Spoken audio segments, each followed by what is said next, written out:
good, y'all? It's the Demouchets REACT, and we're back with another video. Who we got today, C? Today we're back with another American reaction. So excited about this video. If you're new to us and we're new to you, make sure you scroll down, hit that subscribe button, and turn on the post notification bell because we're on the road to 200K. And we cannot get there without you guys, all right? Join the family. Without further ado, let's get into the video. Let's get it. Hey beautiful people, let's talk about my experience traveling through Kenya as a Black American solo traveler. If you're new here, my name is Monique and I've traveled to roughly 30 countries, most of them solo. So I'm sharing my experiences traveling the world as a Black woman, as a solo traveler, and I'm sharing tips with you about how you can do the same. So Kenya was a part of a 3-country trip for me. This was the very first time that I visited Africa back in 2017, and I went to Egypt, Tanzania, and Kenya was my last stop. I was only there for 4 days, but I spent half of my time in Nairobi and half of my time on the Masai Mara Reserve doing a safari. The main reason I even went to Kenya was because I wanted to go on safari, and I had read about the Masai Mara Reserve, so that's where I chose to go. This photo is the photo of the tent that I slept in on the Masai Mara Reserve. That was my first time going glamping. There is a bathroom inside of there, and there is lights and stuff. There's a generator that's ran until a certain time of night. Then the generator is turned off, and you don't have any power till the next morning. The one thing I can confidently say about Kenya is that I felt so at home in Nairobi, and weirdly enough, that's where I saw so many women that I felt looked just like me in terms of like facial structure, bone structure. I saw a woman walking down the street. We could have been sisters. We looked at each other like it was eerie. Real quick, this is a photo that I took while I was at the Slave Museum in downtown Zanzibar in Tanzania, which is right next door to Kenya. Wow. So it's still in East Africa. They share a border. And not many people know about the East African slave trade. I mean, I didn't know about it before I went to this museum in 2017. But I took a photo of this because these women right over here, this woman, we share so many similarities. Like, look at her and look at me. So I'm like, maybe my ancestors are from East Africa because I look like East African women. But anyway, back to the story. So when I got to Nairobi, I arrived, and this is a picture inside of the Masai Mara Reserve, by the way. So I arrived in Nairobi. The following day, I was picked up so that we could drive to the Masai Mara Reserve, which is about a 5-hour drive one way. We did stop halfway to get food, and then we got to the reserve. Once everyone got settled in, we had dinner. We did like a night safari. We didn't really see a lot of animals. Then they woke us up early, like 5 or 6 a.m. so that we could have breakfast, and then we can go out, and then we could have the full amount of time to see some animals. And I got to see the Big 5. This is a photo of me while on safari, and everyone's just kind of watching the animals do their thing. I'm not even going to mention what's happening down there, but something very gruesome. But obviously it was a part of what you see in nature. So here's a photo of me and all of the people that I was in this same safari group with. We all stayed together. Me and the ladies, we stayed together in the same tent, and then the men had a separate tent. There were more males. They were just in another truck. So this guy was the only guy that was really in our group, but I had so much fun with these people. I'm still friends with them on Facebook and Instagram to this day. This was the little plane that I took back from the Masai Mara Reserve back to Nairobi. This was the smallest plane I had ever been on at that time. I think it probably only seated like 6 people. So I was like, I need to get a picture of this. When I got back to Nairobi after I went on my safari trip, I just went back to my hotel. There was a like rooftop restaurant up there that I ate at, so I didn't really do much exploring in Nairobi.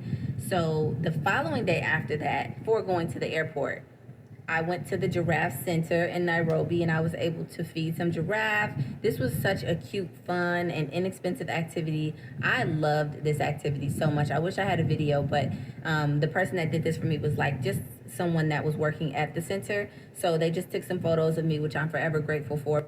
So that was my experience traveling through Kenya, doing my first safari. Being able to experience something like that was absolutely amazing.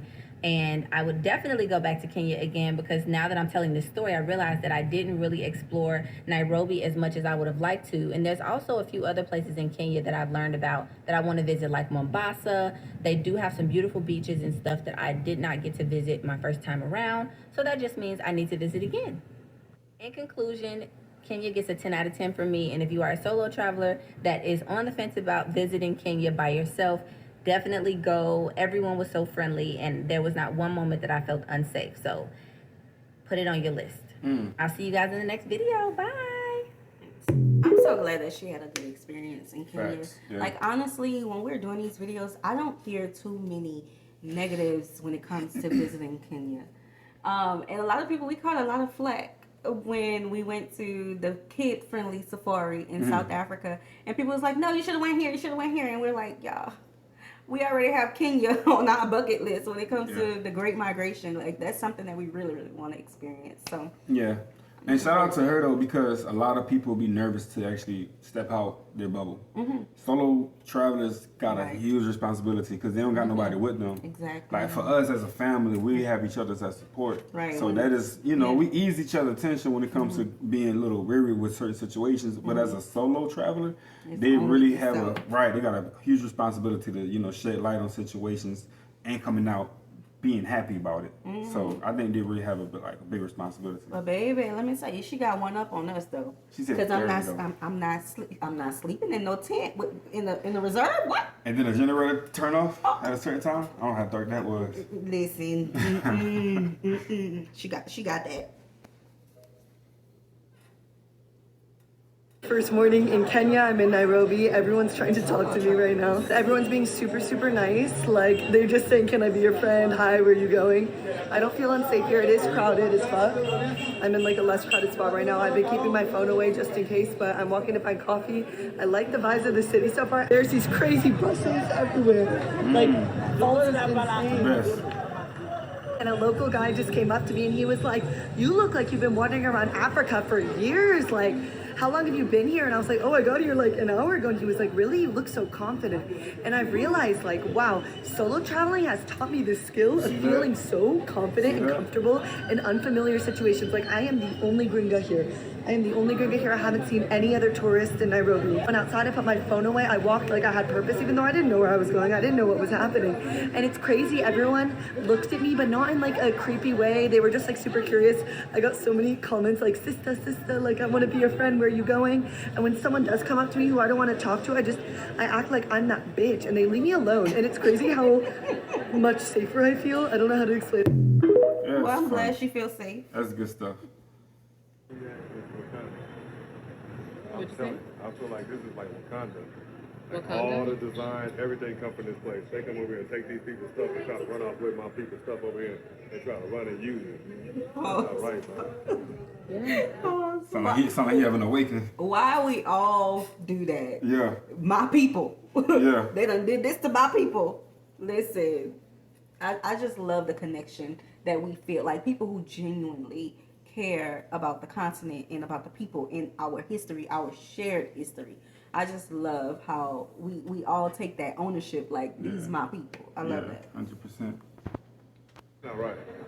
We were the first in digital banking. This 20 years ago. This Kenya is the shit. I don't care. I know everything ain't right, but it's all right. This is the shit, man. Y'all, good job, man. For real, bro. All the buildings coming up. That's a good job. It's beautiful. Like these people are doing stuff with wood. Nigga, they will whoop your ass in technology out there in America. Yeah. Going on. These people are amazing. Security, this place is ran well. Yeah. There's security at every mall, every supermarket, everywhere. The apartments, the hotels, everything, there's security. Yeah, in America, they just give you guns and no security so that people can just kill each other. Like, Come on, can you? Hey, man, the light is shining, man. that's right. We have a car actually, yeah. Kiamburu. Drive on the left side of the road with a right stick. Get used to it. Get used to it. Say that, please. Okay, your oldest brother is? 90 years old. Our father is 118 years old. Wait, what's your father's job? My father's job? Yeah, not a... My elder brother is a medicine man. Right. My father producing children. I have 57 brothers. Oh, mama. 57? But you only have 2 kids. How many? Me, yeah. Yeah. At the moment, 2. Do you want 10? I want 10. Okay. Before me to be a Christian, my target was to have 5 wives, 10 children per wife. My question is, how old are you? I am 30 years old. No children? No, no children. Why? You joking? No, I'm not. Women with 30 years old, they have 4 children. Okay, in New York, people have children like 35, 40. 35. They're waiting what? But how many children do you want in Do I want? How much children I want? 0. How many? 0. She said 0. Look at his stance. He looks so invested, huh? I want 2 children. Now she said she wanted 2 We're children. gonna stop it right there. The culture shocks, the difference, because we thinking like retirement just 65, and after retirement, people want to live their lives. Right. You know, no, they ain't thinking about having more babies. My boy said his dad is 118 years old. His brother's a medicine man at 90. Dumbo's still kicking. Child, he said his daddy had 57. 48. Who y'all imagine 57 kids in one room? Lord. Hey, it's different out there, man. It's loud with 3. What we learned in South Africa, they said a busy man. What she said, a busy man? I don't know. He was a very busy man. He was a very busy man. Very busy. Very busy man. Very busy. Okay. Let us know, what is the average amount of children a family has in Kenya? Now, I know this was more so in the village, but like, you know, regular average family. And do they slow it down as the generations come? Because coming up, we always look back over our shoulder and say, oh no, auntie this, auntie that, granddaddy this, granddaddy that, had a lot of babies. Right. And then we come around, you know what I'm saying? It's like, you know what I'm saying? A lot of them want to slow it down. So is it the same with y'all, or do y'all hold on to that and say 58, 57 That's a lot. kids? That's a lot. Not with one woman, but with wives. I don't know. My grandmother had 13 children. I have 3. See? I'm sticking with 3. I don't know how she did it. Don't want to know.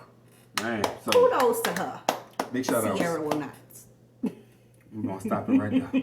All right, y'all. We hope you guys enjoyed this video with us. Be sure to subscribe. We'll see you soon. Peace.